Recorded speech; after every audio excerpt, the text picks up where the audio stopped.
أعوذ بالله من الشيطان الرجيم بسم الله الرحمن الرحيم. Baik, ada dosa besar yang berikutnya, yaitu kalau di di kitab yang PDF-nya dia termasuk dosa besar yang ke-18, syahadatuz zur, persaksian palsu. Persaksian palsu juga masuk dalam kategori dosa besar. Masuk dalam kategori dosa besar, memberikan kesaksian palsu. Disebut dengan syahadatuz zur.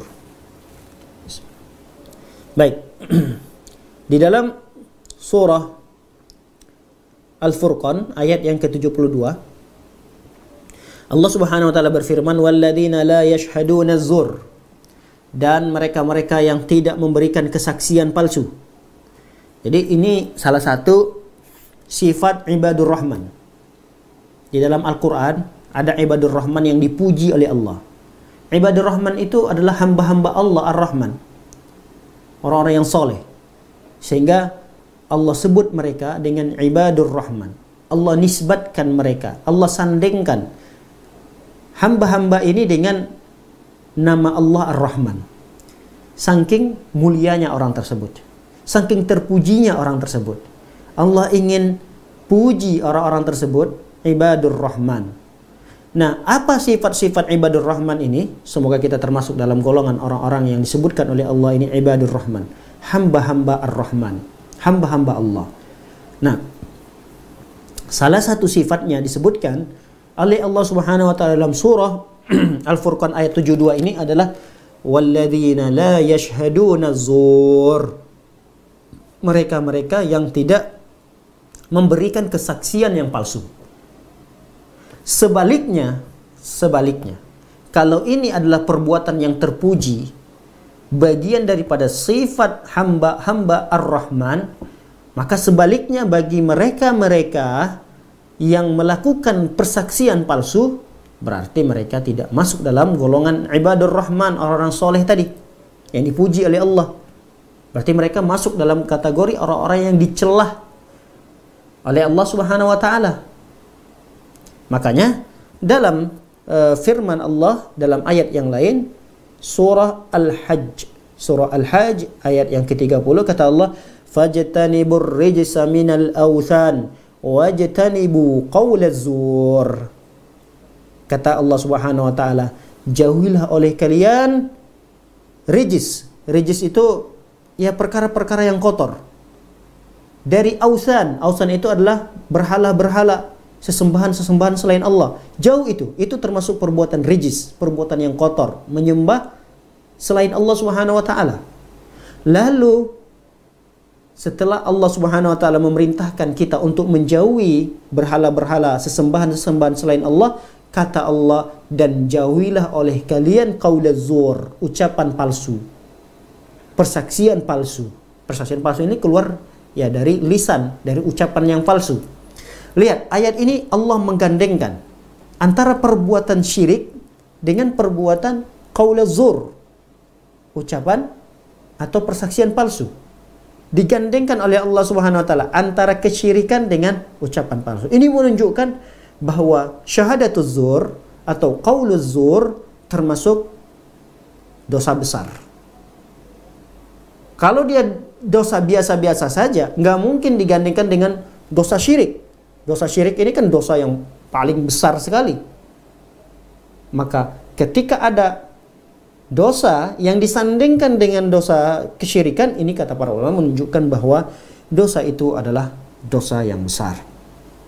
Dalam hadis Rasul sallallahu alaihi wasallam menyebutkan, "La tazalu qadama syahidiz zur yaumal qiyamah hatta tajiba lahun nar."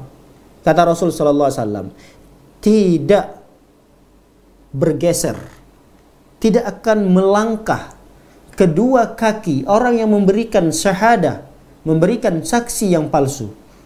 Kedua kaki mereka tidak akan bergeser pada hari kiamat sampai Allah wajibkan dulu mereka masuk ke neraka. Ini kan ancaman yang luar biasa. Mereka tidak akan berpindah kaki mereka, tidak akan bergeser.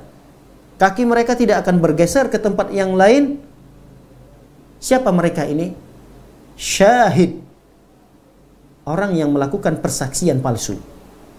Mereka ini akan diwajibkan masuk dulu ke dalam neraka akibat dari persaksian palsunya tadi.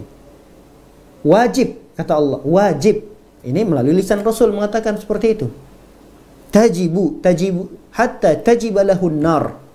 Sampai mereka masuk dulu ke dalam neraka. Itu merupakan kewajiban bagi Allah Subhanahu wa taala untuk memasukkan mereka ke dalam neraka itu. Nah, ini ancaman yang luar biasa bagi mereka-mereka yang melakukan perbuatan syahadat zur ini, yaitu memberikan persaksian palsu. Baik. Kenapa orang yang melakukan atau memberikan persaksian palsu atau ucapan palsu ini adalah bagian daripada dosa besar? Kata penulis mengatakan, orang yang bersumpah palsu, memberikan kesaksian palsu atau berucap dengan ucapan yang palsu, sesungguhnya ia telah melakukan perbuatan dosa besar. Sesungguhnya dia telah melakukan dosa-dosa besar yang lain. Dari persaksiannya palsu itu, dia melakukan dosa besar yang pertama adalah dusta. Kita tahu bahwa dusta adalah dosa besar. Sebagaimana Allah Subhanahu wa taala berfirman, "Innallaha la yahdi man huwa musrifun kadzdzab." Sesungguhnya Allah tidak memberi petunjuk kepada orang yang melampaui batas dan orang yang berdusta. Allah tidak memberi petunjuk kepada mereka. Ini menunjukkan bahwa dusta adalah dosa besar. Nah, orang yang memberikan persaksian palsu, dia masuk dalam kategori melakukan dosa besar berupa kedustaan. Kenapa dia sebut dengan dusta? Karena dia memberikan kesaksian yang tidak sesuai dengan fakta. Faktanya si fulan itu tidak melakukan A misalnya, tidak melakukan perbuatan A. Ada orang yang memberikan kesaksian palsu, enggak, dia sudah melakukan perbuatan A itu. Nah, ini kan berarti memberikan kesaksian yang tidak sesuai dengan fakta. Berarti orang tersebut sudah berdusta. Ini satu dosa yang dia lakukan adalah dosa kedustaan. Baik. Dan sebenarnya dosa dusta ini tidak selayaknya ada pada seorang mukmin. Seorang mukmin tidak berdusta. Al-mu'min la yakdzib. Kata Rasulullah, mukmin itu tidak berdusta. Makanya dalam hadis yang lain Rasul mengatakan, yutba'ul mu'min ala kulli syai'in laisal khiyanah wal kadzib. Ya, orang-orang beriman itu kan punya watak masing-masing. Beda. Apalagi dia berbeda suku. Seorang mukmin, para mukmin itu misalnya berbeda suku, berbeda daerah, berbeda adat istiadat. Itu beda-beda wataknya. Mukmin yang misalnya dari Sumatera beda wataknya, mukmin dari Jawa beda wataknya, mukmin dari misalnya Sulawesi beda wataknya, mukmin dari Kalimantan beda wataknya, mukmin Indonesia dengan mukmin Arab misalnya beda wataknya. Watak itu tabiat. Tabiatnya berbeda-beda. Ada tabiatnya begini, ada tabiat mukmin begini. Tapi kata Rasul sallallahu alaihi wasallam, seorang mukmin itu tidak memiliki tabiat berkhianat dan tidak memiliki tabiat dusta. Itu mukmin. Tabiat-tabiat yang lainnya silahkan. Ada yang agak sedikit baper, dikit-dikit membawa perasaannya, dikit-dikit misalnya tersinggung misalnya. Ada wataknya sedikit-sedikit agak marah, suka sedikit agak marah gitu, itu watak biasa. Tapi seorang mukmin tidak mungkin memiliki watak khianat dan tidak mungkin memiliki watak dusta. Itu sifat, itu watak, tabiat seorang mukmin. Dia tidak berkhianat dan tidak melakukan kedustaan. Berarti kalau dia memberikan kesaksian palsu, berarti keimanannya dipertanyakan. Keimanannya di saat itu turun. Bisa jadi keimanannya di saat itu tidak ada. Karena seorang mukmin dia tidak dusta dan tidak berkhianat. Baik. Dosa kedua yang dilakukan oleh mereka-mereka yang memberikan kesaksian palsu ini adalah dia telah berbuat zalim terhadap orang yang dirugikan atas kesaksiannya itu. Jadi orang yang memberikan kesaksian palsu berarti orang ini sudah melakukan kezaliman. Sudah melakukan kezaliman. Karena apa? Karena dia merugikan orang lain dengan kesaksiannya ini. Nah, orang yang diberikan kesaksian tadi ini kan akan merasa dirugikan akibat dari kesaksian dia ini. Maka perbuatan dia memberikan kesaksian palsu ini menyebabkan dia termasuk dalam golongan orang-orang yang zalim. Betapa tidak, akibat dari persaksiannya itu orang ini dipenjara misalnya. Betapa tidak, akibat dari persaksiannya itu seharusnya ini adalah hak dia, seharusnya adalah harta benda dia, tapi dia memberikan kesaksian, oh bukan, itu bukan harta bendanya, ini adalah harta benda si fulan.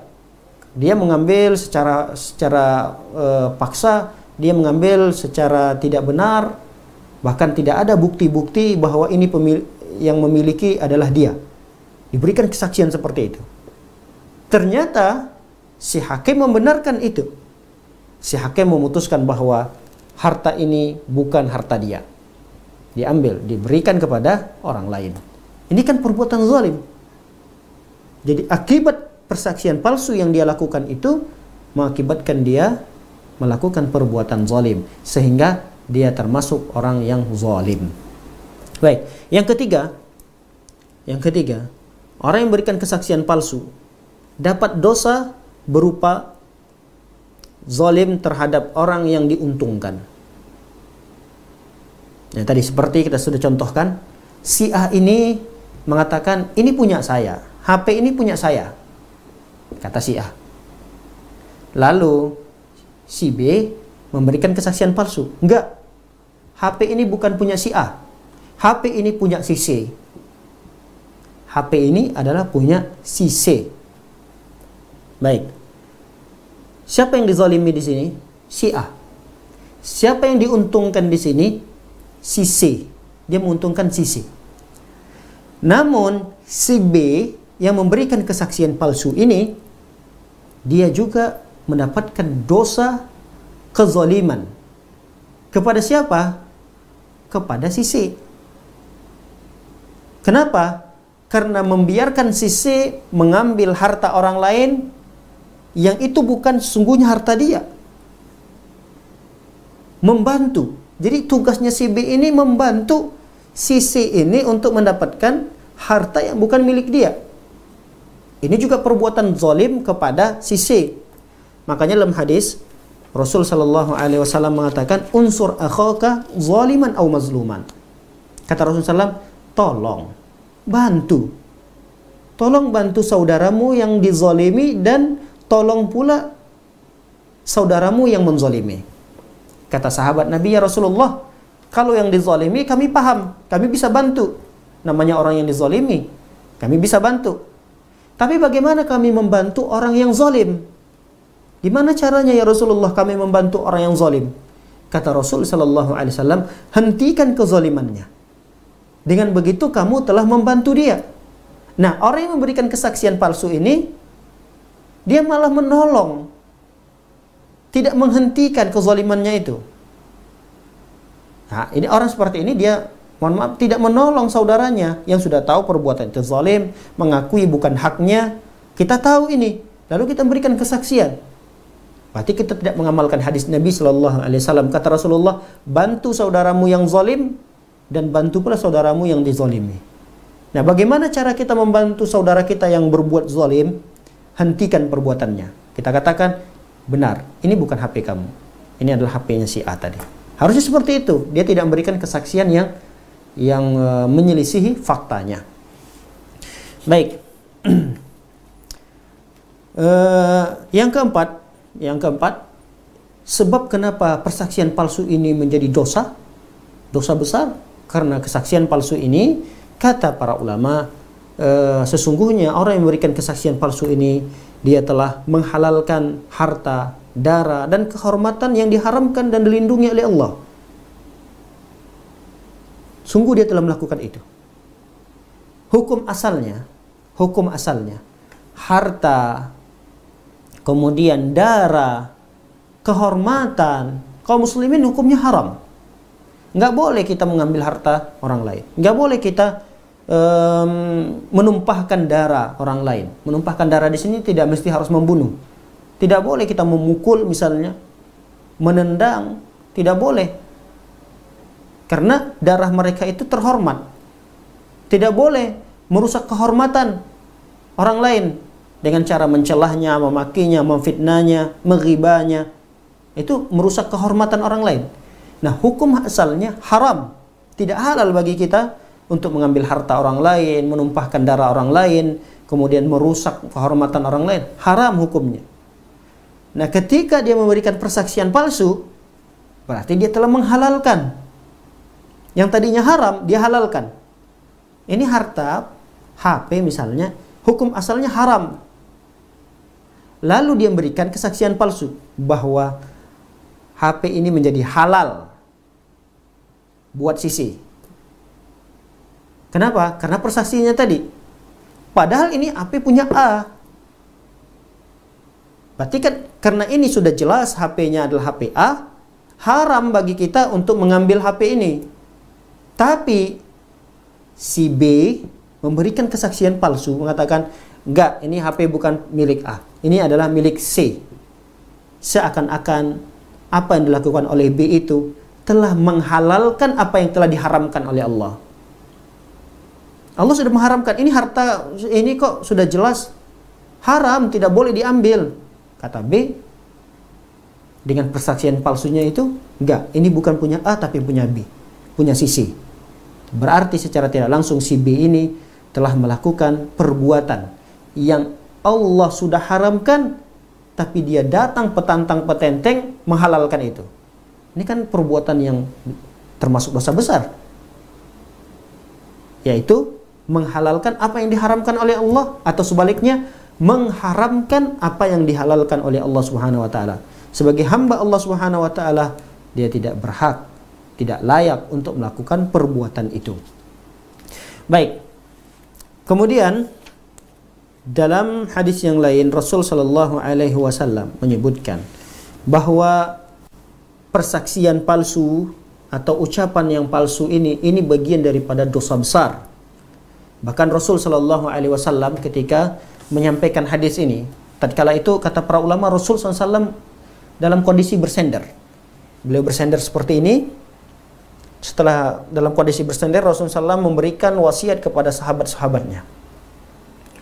Bersender, artinya Rasul menyampaikan itu dalam kondisi santai. Dalam kondisi santai, Rasul menyampaikan itu.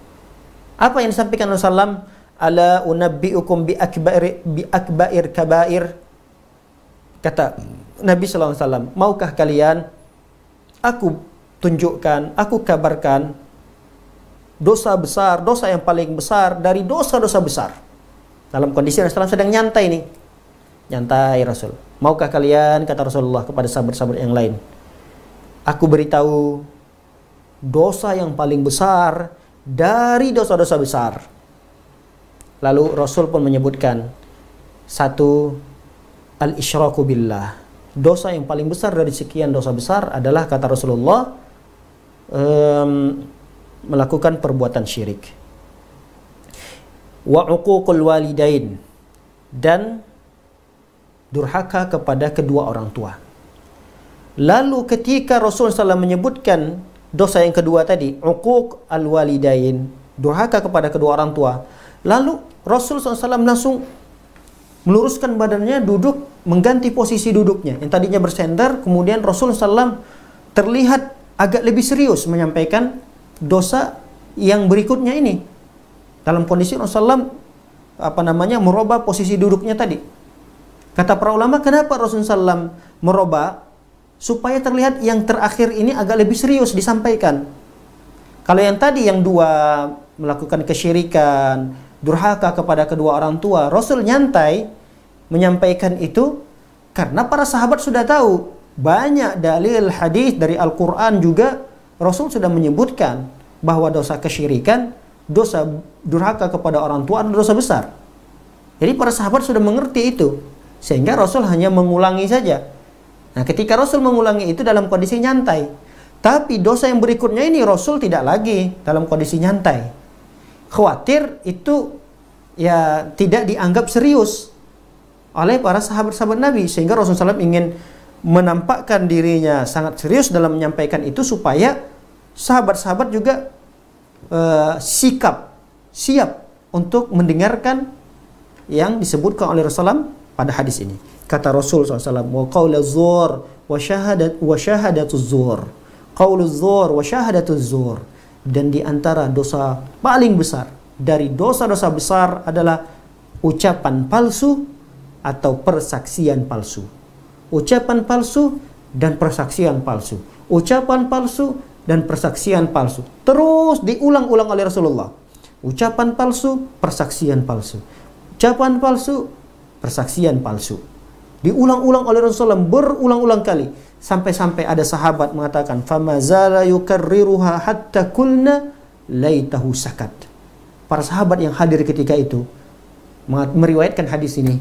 Rasul terus mengulang-ulang kalimat terakhir ini. Qaulu zur wa syahadatuz zur, qaulu zur wa syahadatuz zur, perkataan palsu, persaksian palsu, kata Rasulullah.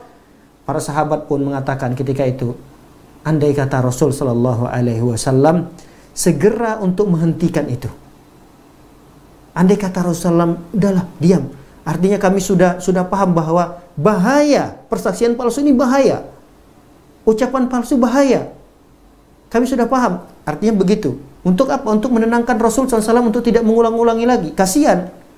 Rasul sampai berulang-ulang kali menekankan, hati-hati kalian dengan qauluz zur wa syahadatuz zur. Qauluz zur wa syahadatuz zur. Ini menunjukkan bahwa dosa syahadatuz zur, persaksian palsu atau ucapan palsu termasuk dosa-dosa besar yang bisa mengancam pelakunya azab Allah Subhanahu wa taala, siksaan Allah Subhanahu wa taala, baik itu di dunia ini maupun nanti di akhirat. Wallahu taala alam bisawab. Demikian ada dua dosa besar yang telah kita jelaskan pada kesempatan yang singkat ini. Mudah-mudahan bermanfaat dan bisa kita pahami bersama, dan lebih daripada itu adalah mudah-mudahan Allah berikan kemudahan bagi kita untuk mengamalkannya. Barakallahu fikum. Demikian, silahkan jika ada yang ingin ditanyakan. Baik. Insya Allah telah terkumpul beberapa pertanyaan. Mohon izin untuk Anda bacakan, Ustaz. Untuk pertanyaan yang pertama, Ustaz, terkait saksi, yakni 4 saksi pada tuduhan orang yang berzina tadi sesuai dengan surat An-Nur ayat keempat. Bagaimanakah syarat-syarat dari 4 orang saksi tersebut dalam persaksiannya? Iya, barakallahu fiik. Syarat-syarat persaksian itu sudah dijelaskan secara terperinci dalam ilmu fikih. Yang saya ingat, wallahu alam bisawab, ya dia sudah balik, ya, tidak anak-anak. Dia sudah balik, kemudian dia laki-laki. Kalau misalnya ada sebagiannya perempuan, tapi persaksian perempuan itu 2 kali lipat daripada persaksian laki-laki. Jadi kalau ada persaksian laki-laki itu 1, berarti kalau perempuan dia 2. Tapi umumnya yang menjadi saksi itu adalah laki-laki. Yang kedua tadi balik, kemudian dia berakal.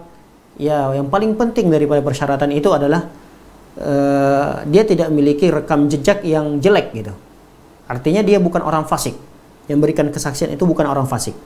Dia orang yang mukmin, yang amanah, yang terpercaya keimanannya, dan di tengah-tengah masyarakat memang tidak ada hal-hal yang jelek yang dituduhkan kepada saksi tersebut. Nah, itulah saksi-saksi yang boleh diambil persaksiannya ketika dia memberikan saksi bahwa si fulan atau si fulanah itu telah melakukan perzinahan. Ya, demikian. Allah a'lam bishawab.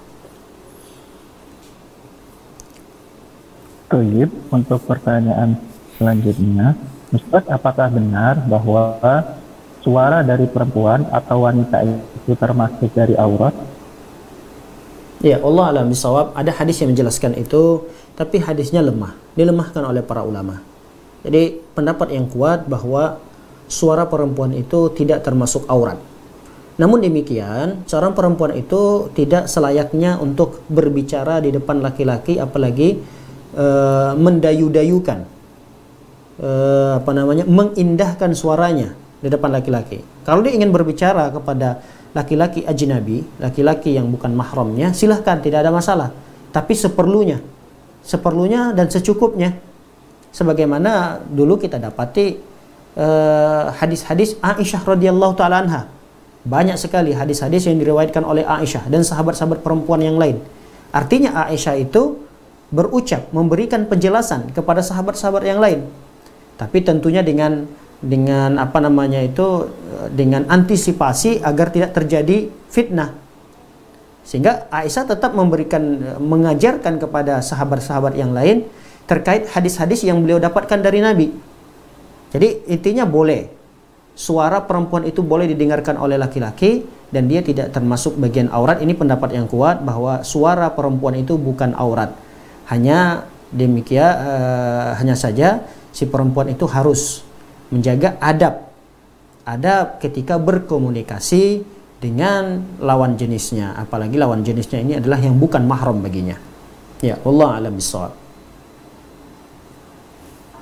Baik, untuk pertanyaan selanjutnya, insya Allah ini pertanyaan yang terakhir, Ustaz. Ustaz, mohon nasihatnya bagaimana agar bijak dalam menggunakan media sosial. Karena saat ini, bagaimanakah hukumnya dengan hal ini? Banyak yang menuduh seorang wanita yang baik-baik, kemudian karena kebenciannya, ketidaksukaannya, ia menuduh di media sosial dengan tuduhan-tuduhan yang tidak pernah ada buktinya. Bagaimanakah dengan hal itu, Ustaz? Baik, seorang muslim dia sebaiknya bersikap cerdas dalam bermedia sosial. Seorang muslim, seorang muslimah, dia harus bisa memfilter, punya filter, punya sifat muhsanah tadi. Jadi dia tidak bermudah-mudahan, terkhusus seorang muslimah ya. Kalau seorang muslim ya masuk dalam bagian daripada nasihat ini. Tapi terkhusus bagi seorang muslimah, dia harus memiliki sifat ihsan, muhsanah. Dia bisa menjaga kesucian dirinya, kehormatan dirinya. Artinya dia tidak bermudah-mudahan untuk berselancar di media sosial. Tidak bermudah-mudahan membuat status, mengomentari status orang lain. Karena itu bagian daripada perwakilan lisan kita, lidah kita. Ketika kita tidak berbicara kepada orang lain dengan lisan kita langsung, tapi ada yang mewakili itu. Apa itu? Status yang kita buat, komentar yang kita tuliskan. Nah, ketika yang membaca status kita adalah orang-orang yang misalnya memiliki hati yang tidak benar, hati yang tidak baik, hati mereka memiliki penyakit, membaca status kita, lalu kemudian dikomentari setiap bikin status, si akhwat tadi, si muslimah tadi dikomentari, bikin satu lagi dikomentari oleh laki-laki yang sama. Kemudian intensif komentar-komentar tersebut. Masuklah pada japria, jalur pribadi, komunikasi itu melalui jalur pribadi. Kalau tadi di sosial media yang mungkin banyak orang baca, tapi setiap kali dia bikin status, dikomentar oleh laki-laki ini. Atau sebaliknya, si perempuan ini mulai mengomentar. Itulah akan menjadi pertama pintu fitnah itu terbuka. Terbukalah sedikit demi sedikit. Pintu fitnah itu kemudian setelah terbuka besar, pintu fitnah itu, masuklah fitnah itu dengan leluasa. Datanglah syaitan. Bagaimana caranya mereka ini bisa jatuh kepada kemaksiatan? Intinya adalah ketika seorang muslim dan muslimah dalam bermedia sosial tidak bermudah-mudahan mengomentari dan juga tidak bermudah-mudahan membuat status-status. Nah, sebaiknya apa yang dia lakukan? Sebaiknya yang dia lakukan tetap berada di rumah. Wa qarna fi buyutikunna, ya, hendaknya perempuan itu menetap di rumah-rumah mereka. Fi buyut, di dalam rumah-rumah mereka menjaga kehormatan mereka. Artinya kalau mereka memang ingin bermedia sosial silahkan, tapi tidak berteman dengan laki-laki ajnabi, tidak berteman dengan laki-laki yang bukan mahramnya. Kalau dia tahu ini laki-laki yang bukan mahramnya, dia tidak perlu untuk mengomentarinya. Dia tidak boleh meng-add-nya, menjadikan dia temannya dan seterusnya dalam media sosial, karena itu akan membuka fitnah. Kecuali dia bisa yakin bahwa dia bermedia sosial, media sosial yang dia gunakan pertama untuk kebaikan, yang kedua untuk lahan dakwanya, yang ketiga anggota-anggota yang ada di media sosialnya itu ya sama-sama perempuan. Gitu. Ini yang akan menjadikan sikap seorang perempuan itu baik dalam bermedia sosial. Kalau dia tidak bisa memfilter itu, tidak bisa melakukan itu, lebih baik dia tutup semua media sosialnya untuk menjaga kehormatan dan kesucian dirinya. Tapi kalau dia ingin mengikuti perkembangan zaman, ya silahkan, tidak ada masalah. Hukum asalnya boleh mengikuti perkembangan zaman, hukum asalnya boleh. Apa saja fasilitas duniawi yang diberikan kemudahan oleh Allah untuk kita ambil kebaikannya, silahkan. Tapi jangan sampai media sosial itu malah menjadikan senjata untuk menjadikan kita berdosa, menjadikan kita binasa dan mendapatkan azab Allah Subhanahu wa taala di akhirat. Jangan sampai media sosial itu menjadikan kita malah mendapatkan siksaan Allah, kebinasaan dari Allah Subhanahu wa taala. Ya Allah alam bisawab. Barakallahu fikum. Baik, insyaallah untuk sesi tanya jawabnya dicukupkan Ustaz. Selanjutnya kepada Ustaz Muhammad Anwar hafizahullah taala, tafadhol untuk menutur kajian pada kesempatan sore hari ini. Ya.